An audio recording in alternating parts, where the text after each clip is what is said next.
for blastoff. X minus 5, 4, 3, 2, X minus 1, fire.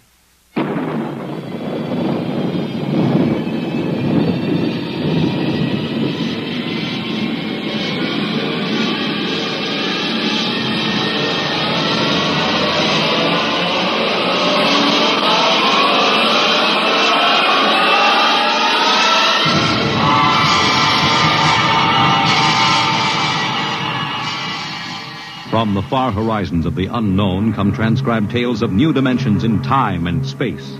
These are stories of the future, adventures in which you'll live in a million could-be years on 1,000 maybe worlds.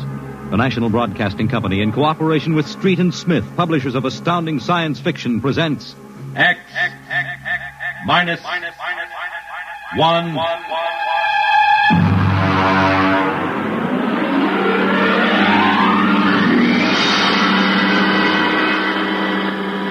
Tonight's story, The Embassy.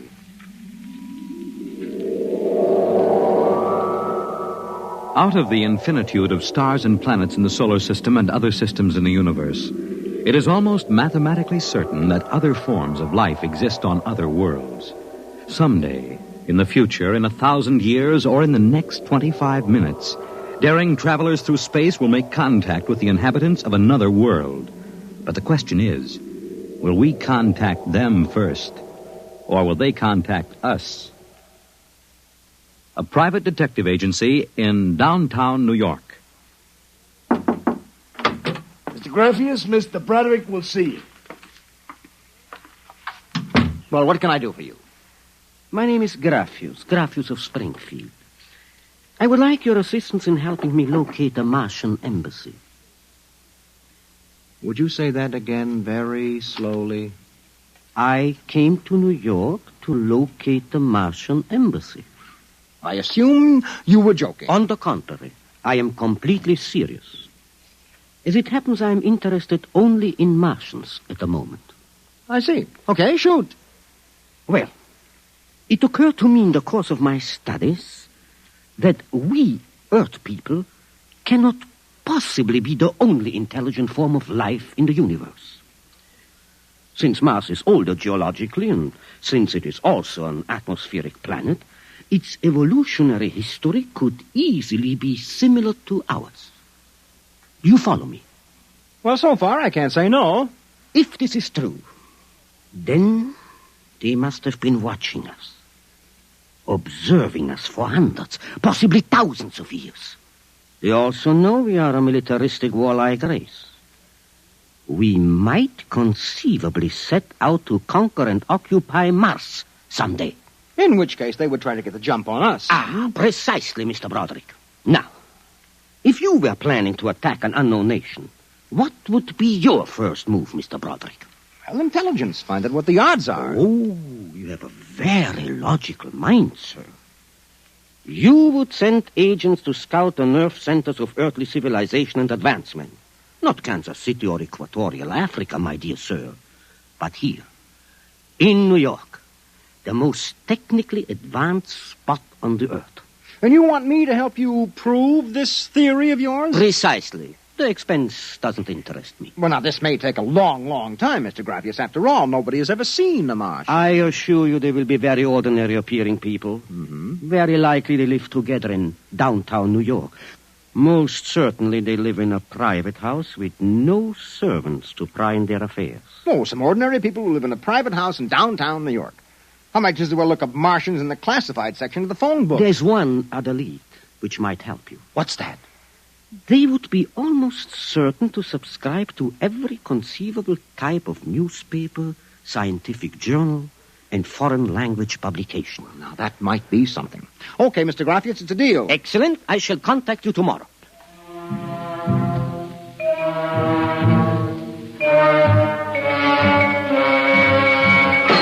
Boss, here's an address. Takes everything from Pick Magazine to the Manchester Guardian. Here, listen to this here.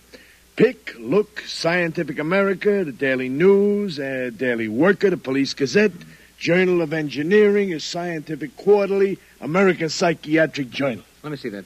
Yeah. Oh, Doolin. Sometimes I wonder, what is the address on this? Well, it's 9 West 124th Street. Which happens to be the Harlem branch of the New York Public Library. Oh. Now listen, Noodlebrain, what we're looking for is a private house. Oh, boss, what is the sense of all this? You know there ain't no Martian embassy in New York. This crackpot is paying us $100 a day, and we got to keep him happy. Do you understand? Yeah. Also, I have a hunch that Mr. Graffius is not looking for any Martian embassies. He is looking for something quite different. So we are going to find it for him.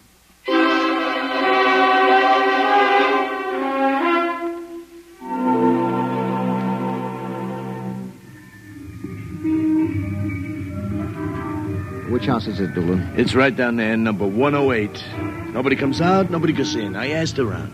You haven't been blabbing around the neighborhood that we're looking for the Martian embassy, have you? Boss, I'm stupid, but I ain't that stupid. Who'd you talk to? I struck up what you might call a casual acquaintanceship with those two girls standing with the baby carriages up the street. That cute one is real cute. Look, Doolin, don't try to do anything intelligent, all right? Just keep walking up and down, see? Check. Now, I'm going back to the office to meet Graffius. I'll see you later, boss.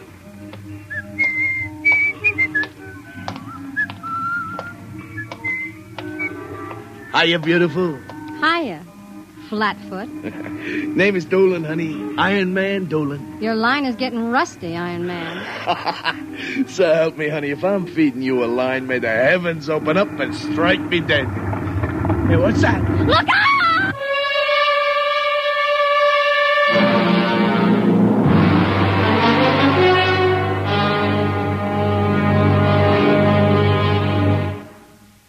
I'm sorry to have kept you waiting, Mr. Graffius. Thank you. But I've had Doolin casing our first lead for a week now. It's a house down in Greenwich Village, privately rented, number 108 Conklin Street. Nobody seems to know anything about who lives there, except that they subscribe to every paper and scientific journal put out. Also, there's a radio antenna on the roof. Oh, you don't suppose your Mr. Doolin will try to get inside the house? If this place is the Martian embassy... No, don't worry. Doolin can take care of himself. I'll stop with him now. Excuse me. Hello. Yeah, speaking. Doolin? Yeah, he works for me. What? No. No, I can't think of any. Yeah, sure. Okay, I'll be right down. Okay, Lieutenant, yeah. Yeah, right away. Something the matter? Doolin is dead, Mr. Graffius. All right, come on, we get a cab. I have to identify the body.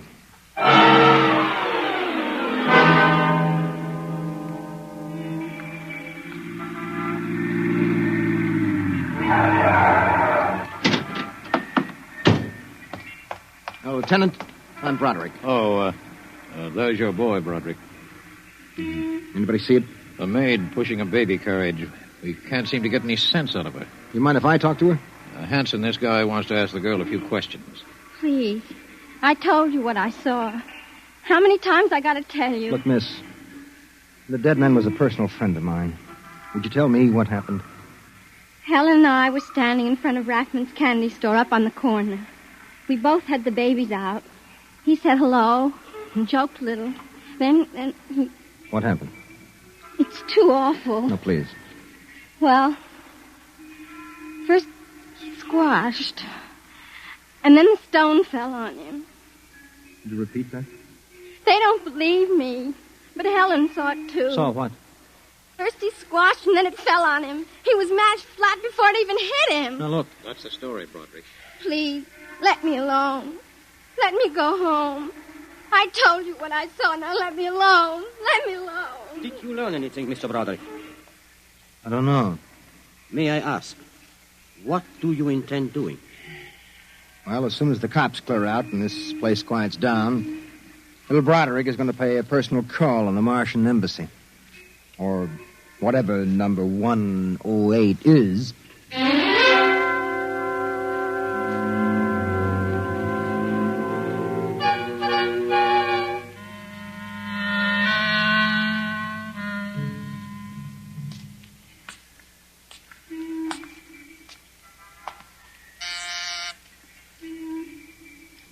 whoever you are, open that door. Yes? Oh. Well, young man. Oh, excuse me, ma'am. Is the lady of the house at home? I'm the lady of the house. Oh, well, my name is Broderick. I represent the Manhattan Child Adoption Center. We're soliciting funds and clothing for stranded and unadopted children. I Won't wondered you if... come inside? Well, we don't. Usually Oh, nonsense. I'm old enough to be your grandmother. Besides, my son Lauren is working at home. Your son? Oh, he's a bibliographer. He writes summaries of articles and books from scientific journals and publications for libraries and universities. Oh, I see. Sit down, Mr. Broderick. Let me pour you a cup of tea. Oh, thank you.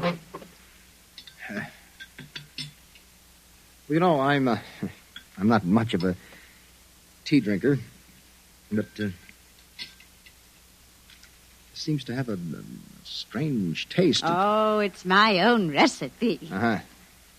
Well, I think that I'd better be running along but now. You haven't finished your tea, Mr. Broderick. No, really. I feel a little funny. I'll call Lauren. No.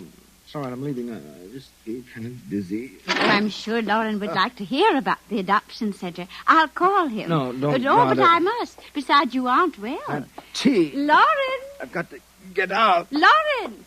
Lauren, hurry! Look out. You get out of my way. No. You must stay. Yes, Mother. You drugged my tea. You let go of my arm. Lauren! Let go. No! Oh! I've got to get out the front door. Open. What happened? The other one, that Broderick, he was here. I drugged his tea. He got away? He was suspicious. Fool! Idiot! Go after him. Risk another murder on our doorstep. Are you insane? But he suspects. Well, we'll have to take our chances. We'll have to think of some other way. If he goes to the authorities... Oh, they'll laugh at him. How did they find out? I don't know how. But I'm certain someone else sent them. Who? I don't know. I'm afraid to let myself think. It might be. It just might be them.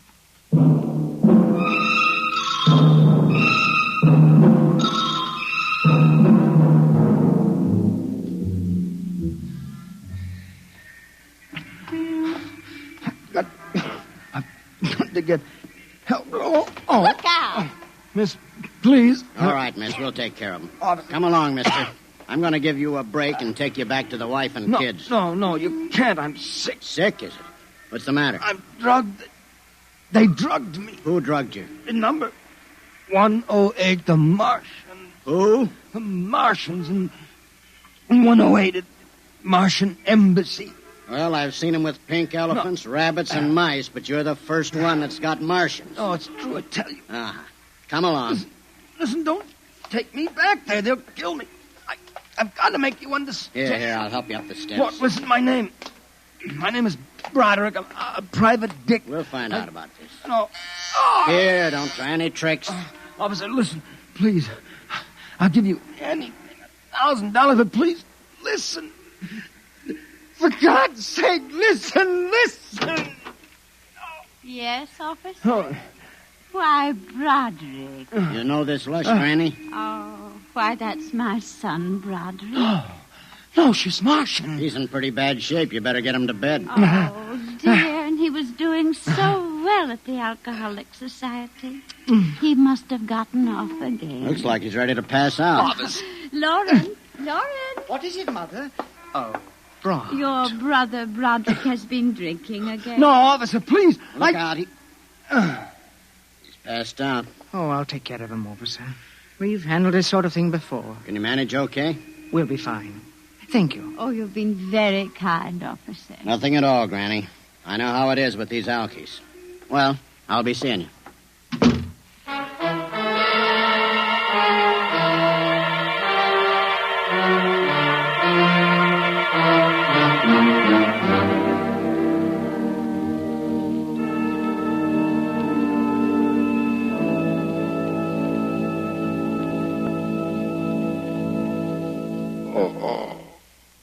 Martian Embassy. Martian. Oh, my head. Our Mr. Broderick is regaining consciousness, Mother. What happened? I can't get up. Oh. Do not struggle, Mr. Broderick. It will be impossible for you to rise from that chair. The pressure from this ray will keep you there. Ray? Who? You've already guessed, Mr. Broderick. You mean this really is the Martian embassy? Yes. Yes, you have the honor to be the first prisoner of the Imperial Government of Mars. First prisoner? Yes. After the invasion, of course, you will all be our prisoners. What sort of nonsense is this? No nonsense, Mr. Broderick. As your people will soon find out. Our preparations for invasion are nearly completed now. As soon as we give the signal, our armed forces will launch a surprise attack. And then the Earth will be ours. Crazy. Oh, not half as mad as you, Mr. Broderick, to come muddling so foolishly into our affairs. It was a mistake, Mr. Broderick. A fatal mistake.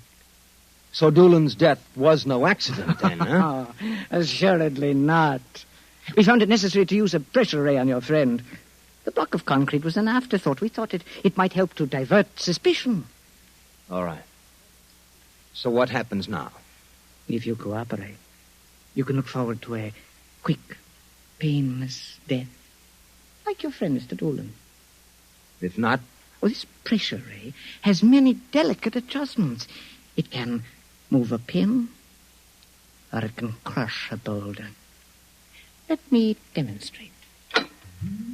Oh! You see, Mr. Broderick, as if an invisible vice were crushing you. What do you want? The name of your client. We are interested in knowing who is so anxious to locate the Martian embassy. The names of my clients are confidential. Oh! Oh! Well? All right, all right! Turn it off, Mother. Mr. Broderick has seen the wisdom of speech. Oh.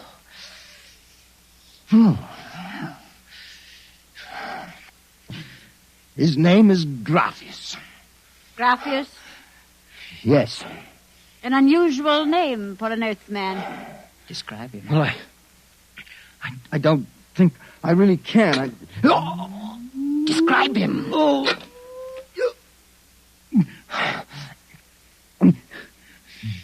He's tall.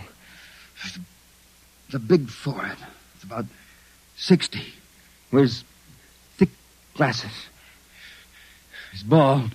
Lauren, it sounds like one of them. Yes. Yes, it does. Contact the planet. Tell them we suspect that our plans are known. Ask for an acceleration of the invasion day. At once. What about me? Oh, I am sorry, Mr. Broderick. But I'm afraid you know too much now. In exactly 5 seconds, you will feel the full impact of the ray which faces you. I would suggest that you relax and meet your fate calmly. Oh, no, wait a minute. You will feel no pain, just a wall of force crushing you. Yes, but listen. 5. But you can't do this. 4. It isn't human. Yes, I know we're not human. 3. Yes, but do you understand? 2. No. 1. Mother in heaven. Now. No. Lauren! It didn't work. Something has happened. The magnetic field is dead. Stand back from the pressure rate. It will not function anyway. I have decontrolled your field. Lauren! Lauren, it's one of them. They found us. Did you think we wouldn't? You are free to move now, Mr. Broderick. Look, I don't know how you got in here, Graphius, but stick around. These babies are really Martians, just like you said. They're planning to invade the Earth and take over. There will be no invasion. All right, you keep these characters covered. I'll get the police. There will be no need for the police. I intend to handle them myself. But, Graphius, the police will want Do to... not call the police. I don't get it. You fool of an Earthling. Don't you realize with whom you are dealing? The invasion of Earth by Mars will be like child's play compared with what... Lauren! Oh! Holy mackerel. They just flattened out. Yeah, like your friend, Mr. Doolin. Oh, I detest the use of violence where the intellect can rule. But unfortunately, the Martians are a threat to us and must be destroyed so that we can proceed with our own plans. What plans? Naturally, you wouldn't comprehend. Wait a minute. There are some things here that I do understand. A second ago, that pressure ray didn't work. Now you're using it like it was a toy. How did you get in here, anyway? Who are you? Another one of these Martians? No, Mr. Broderick. I happen to be a Venusian. A what? A representative of the planet of Venus. You're crazy. Not at all. Martian invasion would be like child's play compared to ours. The Martians would simply have conquered and enslaved your people. We Venusians intend to exterminate you completely. And I suppose that you were going to start by knocking me off now, On the contrary, you are free to leave any time you please. Leave? Yes? Are you kidding? I know your plans, the invasion. I could go... Tell the police? Go ahead. Huh? Why don't you try it, Broderick? Because the minute I turn my back, you're going to let me have it. Suppose you try it and see. I have no interest in stopping you. Go ahead. Run to the police. Tell them anything you like. All right, Buster, you asked for this.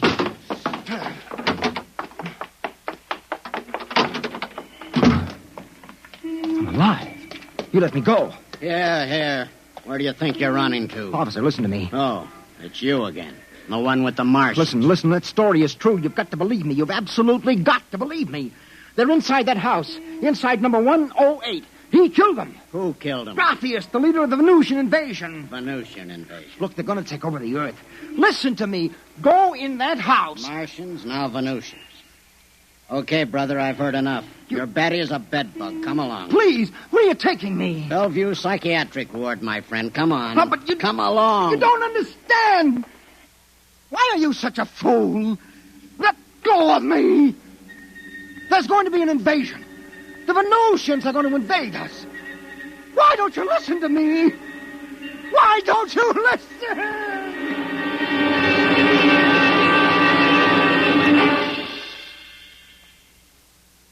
You have just heard X-1, presented by the National Broadcasting Company in cooperation with Street and Smith, publishers of astounding science fiction. Tonight, by transcription, X-1 has brought you The Embassy by Donald A. Wollheim, adapted for radio by George Lefferts. Featured in the cast were John Larkin, Theo Getz, Bill Zuckert, Audrey Blum, Virginia Payne, Clark Gordon, Jack Orison, and Reese Taylor. Your announcer, Fred Collins. X-1 was directed by Dan Sutter and is an NBC Radio Network production.